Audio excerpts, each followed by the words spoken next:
Imaginez, vous êtes dans votre petit lit, bien installé avec votre thé et vous vous apprêtez à regarder un petit film historique bien sympathique, une nouvelle adaptation de Jane Austen, parce qu'elle a fait des romans de dingo.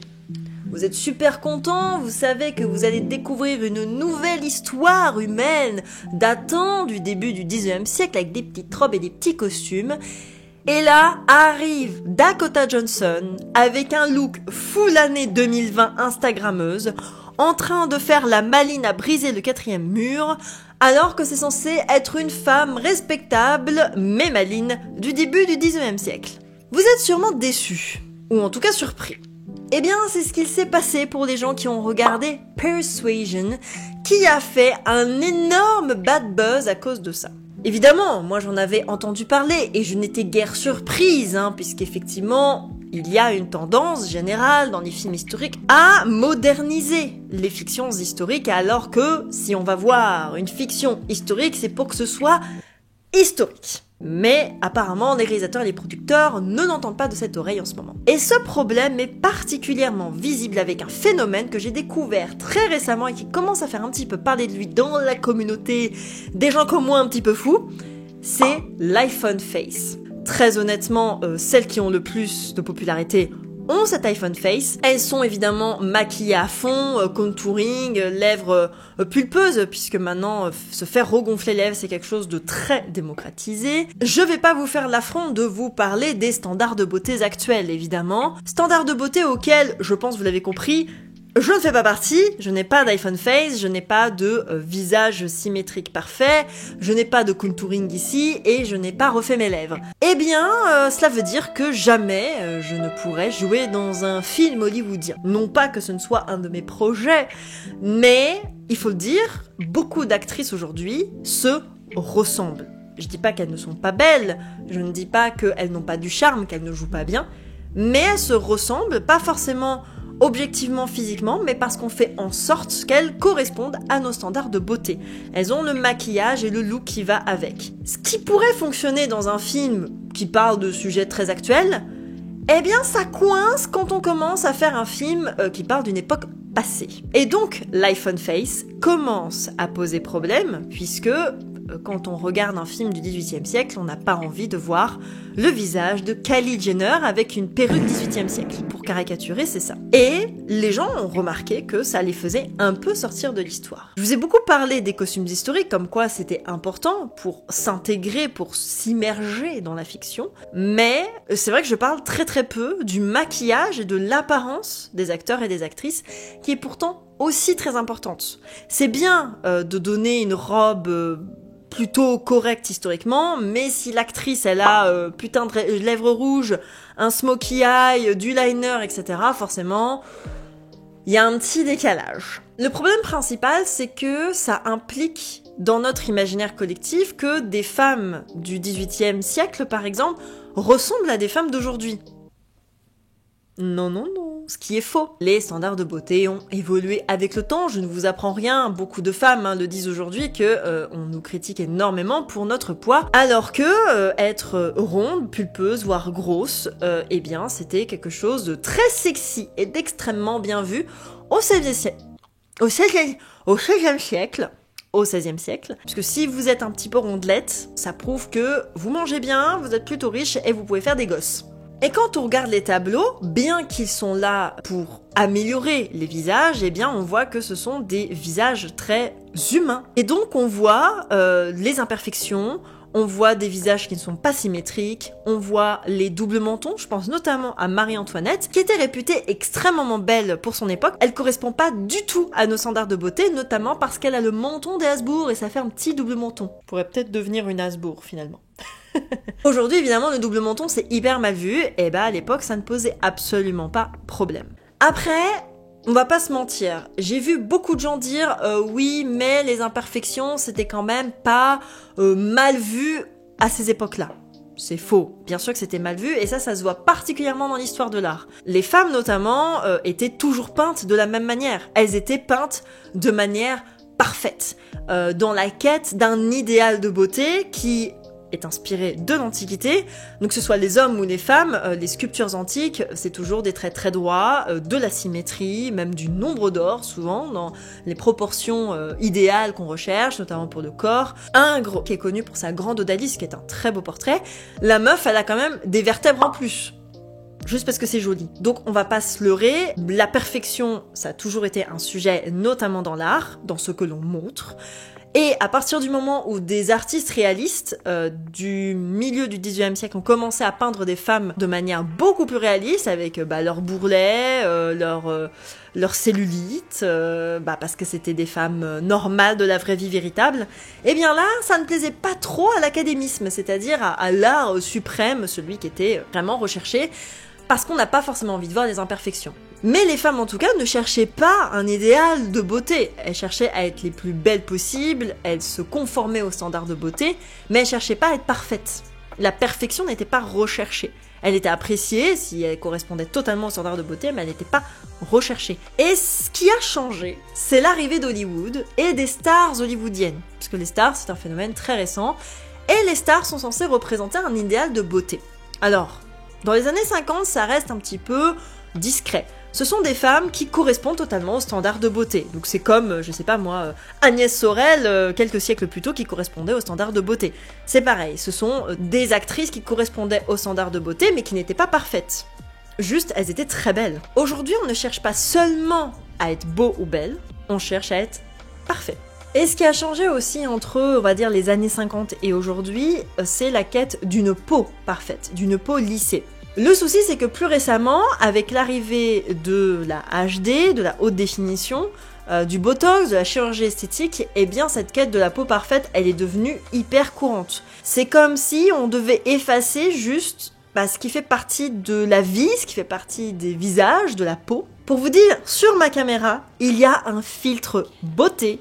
Et ce filtre, je crois que je l'ai appliqué dans ma vidéo sur les costumes historiques. Ça se voit, j'ai une peau ultra lisse au point qu'on voit quasiment plus mes traits. J'ai pas fait gaffe quand j'ai tourné, j'avais activé cette option et c'est après j'ai fait « Oh mon dieu !» Au passage, si la vidéo vous plaît, n'hésitez pas à liker puis à vous abonner, parce que je pars sur cette chaîne de films historiques, de costumes historiques et de tout ça, et de plein d'autres choses, parce que ça fait 12 ans que je fais ça, donc n'hésitez pas à aller checker. Voilà.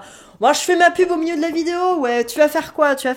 Mais tout ça pour dire que c'est normal, on est d'accord, de mettre maintenant des filtres, etc. Dans les films et séries historiques, c'est pareil. Ce sont plein de petits choix subtils qui font que dans les looks des actrices, eh bien, elles sont en décalage avec la période dont on parle. Il y a un fossé entre le visage de la perfection que l'on a aujourd'hui et une actrice qui a un visage réel, réaliste, normal, qui n'est pas symétrique, qui n'est pas maquillée à H24, etc. Comme étaient les femmes à cette époque. Tout simplement. Par exemple, une actrice qui va avoir un iPhone face, donc va avoir un visage très symétrique, très sculpté, etc. Si elle tourne dans un film qui parle d'une époque proche de la Renaissance, c'est un peu l'antithèse de ce qu'aimait la Renaissance pour les femmes de cette époque, qui avaient des visages beaucoup plus ronds.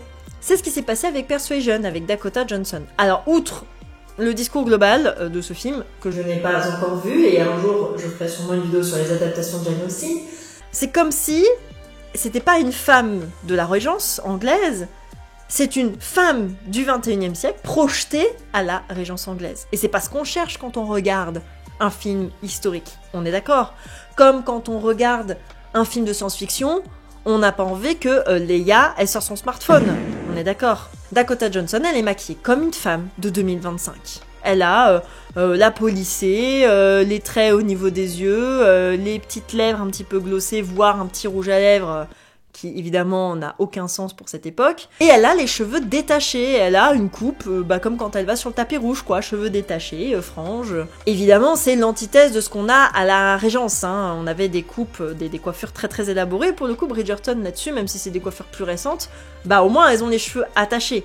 Dans Emma, par exemple, c'est quelque chose que l'on voit beaucoup. Forcément, ça nous plonge un petit peu plus dans ces époques-là. J'ai vu dans une vidéo le terme de dissonance esthétique. J'aime beaucoup ce terme. En fait, c'est pour montrer vraiment ce décalage entre des décors, des costumes qui sont historiquement plutôt corrects, et une attitude et un maquillage, une apparence au niveau du visage qui ne fait pas Régence du début du 19e siècle. Alors il y en a beaucoup aussi qui disent oui, mais Dakota Johnson, c'est surtout parce qu'elle n'a pas le visage d'une femme de la Régence. Et Dakota Johnson, oui, on pourrait dire qu'elle n'a pas le visage entre guillemets qu'il faut, mais ça pour moi c'est un peu débile. Je veux dire, si t'as envie d'avoir un acteur ou une actrice dans ton film historique, prends-le. Il n'y a pas de problème. Bon, même si des fois il y a des gros décalages, hein, Timothée Chalamet dans The King par exemple pour jouer Henri V, bon, il y a une petite différence de physique quoi. Et je vais vous donner un exemple très récent qui pour moi prouve que vous pouvez prendre une actrice qui n'a pas le visage qu'il faut, mais avec le look qu'il faut, ça passe crème. Lily Rose Depp, quand elle a joué dans The King, elle a l'iPhone face. Contouring, petite lèvres relevées, machin, petit maquillage, cheveux détachés, ce qui est absolument incroyable parce qu'elle a le Hénin du Moyen-Âge, mais elle a les cheveux détachés. Bah non, si t'as un Hénin, c'est que tu vas cacher tes cheveux dedans. Ça, c'est le phénomène cheveux détachés, hein, j'en ai déjà parlé. Donc tout ça pour dire que Lily Rose Depp, dans The King, elle a le look de l'iPhone face. Très clairement. Pas dans Nosferatu. Nosferatu, je vous en ai parlé dans ma dernière vidéo, elle a un look beaucoup plus discret. Elle est, je pense, à peine maquillée. Et il faut savoir que quand elle avait été choisie pour le rôle, personne n'y croyait. Personne n'y croyait parce qu'elle avait joué dans The King, parce qu'on la voit sur les tapis rouges, elle est full iPhone face. Mais là, sans trop de maquillage, bah ça passe beaucoup mieux parce que les femmes au 19e siècle n'avaient pas ce type de maquillage-là. Et ça, je trouve, lui permet d'être beaucoup plus libre au niveau de ses expressions faciales. Elle fait beaucoup plus naturelle, elle est beaucoup plus crédible pour son personnage de cette femme du 19e siècle qui justement a du mal à contrôler ses émotions. Après, on va pas se mentir, le problème aujourd'hui, comme je vous disais, c'est que comme les standards de beauté cherchent la perfection au niveau du visage, bah les actrices ont toutes cet iPhone face dès qu'on les maquille parce qu'on va leur appliquer le même maquillage.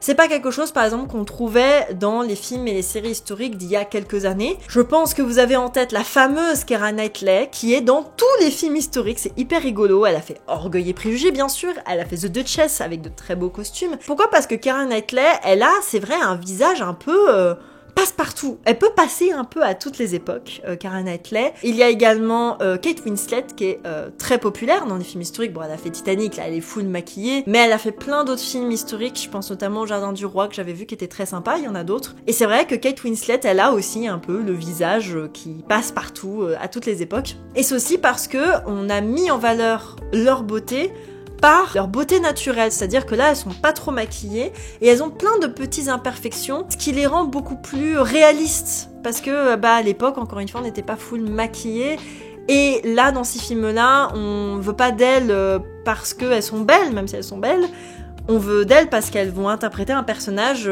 qui a existé il y a 200 ans.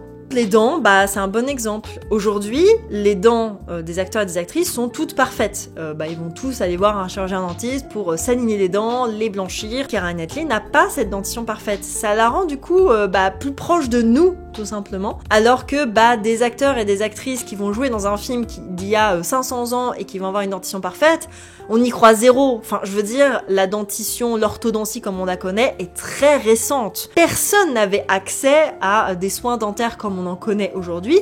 Et même par rapport à ça, moi, vous,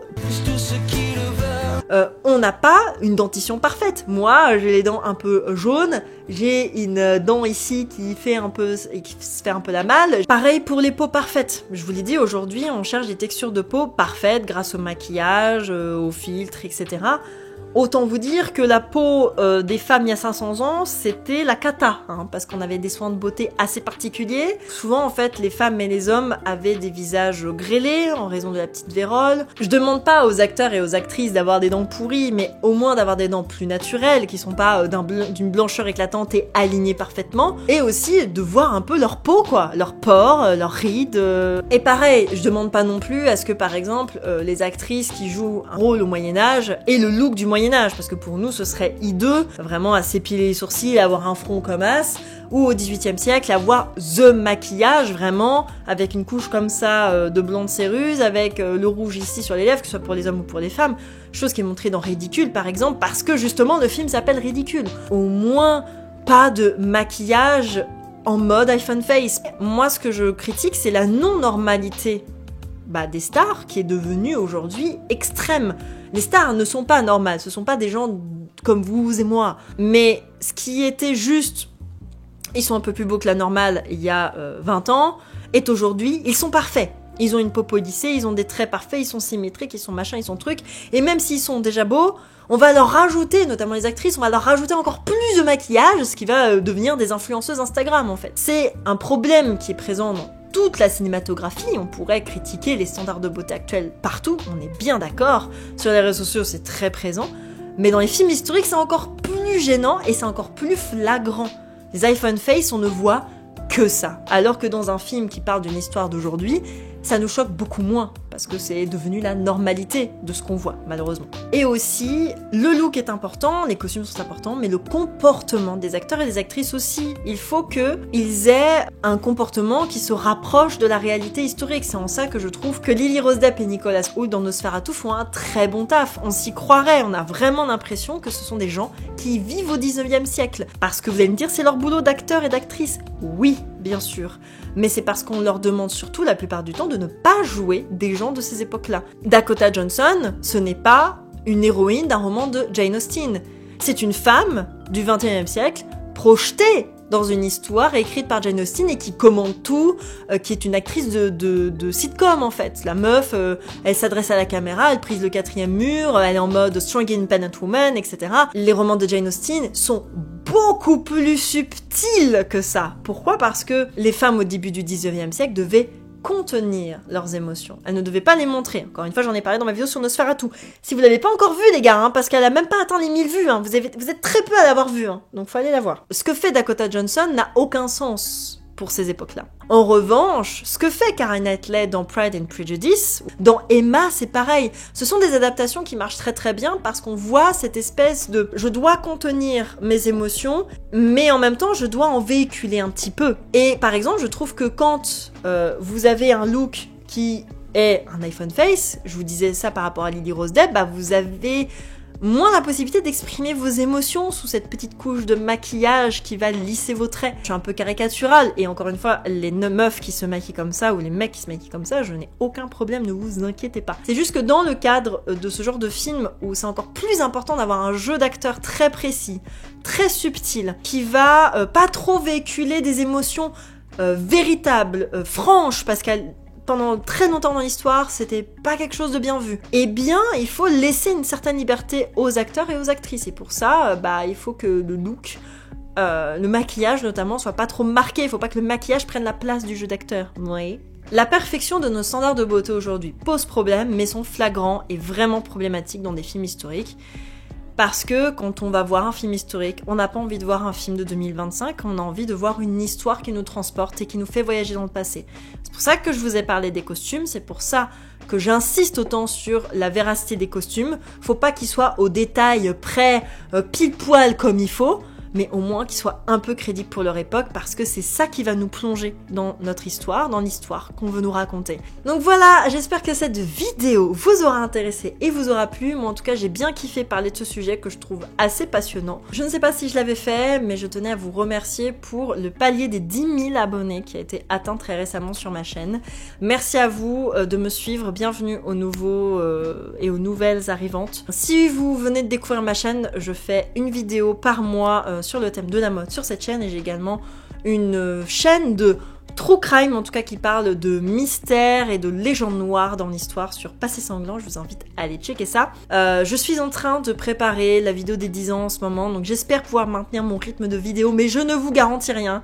Voilà, cette vidéo des 10 ans est prévue pour sortir en septembre. Elle avance très très bien. J'ai très hâte de vous montrer ça. J'espère que vous serez présents et présentes quand elle sortira, parce que c'est un projet qui me tient très à cœur. Les abonnés y ont participé avec beaucoup d'amour et beaucoup d'investissement. Donc je vous fais confiance. Voilà, je vais terminer cette vidéo. J'ai beaucoup trop parlé. Écoutez, je vous retrouve à une prochaine fois. D'ici là, portez-vous bien et à très bientôt pour de nouvelles vidéos. Salut!